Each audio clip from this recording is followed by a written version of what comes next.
အားတွေကတဖြည်းဖြည်းနဲ့ရော့လာလားပို့ပြီးတော့စိတ်အားတွေတက်ကြွလာလား ဟုတ်မင်္ဂလာပါနံပါတ်1ကတော့ကိုယ့်ရဲ့ lifestyle အရင် changes လုပ်ရတယ် fat ဆိုလို့ရှိရင်လည်းအကျိုးပြုတဲ့ fat တွေကိုစားပေးရမယ်အသားရည်တွေအကုန်လုံး6ခံသွားတဲ့အခါမျိုးတွေရှိတယ်တက်နိုင်လို့အိမ်နိုင်အောင်ကြိုးစားရတယ် သပင်ကျန်းမာရေးအတွက်အနည်းဆုံးအိတ်ချင်ကဘယ်လောက်လဲတဲ့ သပင်ကိုထိတ်ခဲမလို့ recruit laser လုပ်လို့ရတယ် ဆန်သားနှမ်းမှောင် ကျင်းပါတယ်ဟာတီမပါဘူး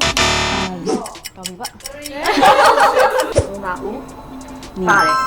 နောက်ဆုံးကျန်တဲ့တစ်ခုကမုံညင်းစိမ့် ဖတ်ထားတယ်ပေါက်ကလေနိုင်ဝက်45မိနစ်လောက်စီလေးရွှဲနေအောင်တော့လိမ့်ထားရမယ်ပေါ့ ခေါင်းလျှော်တဲ့အချိန်ဆန်သားတွေအဲ့လိုပြက်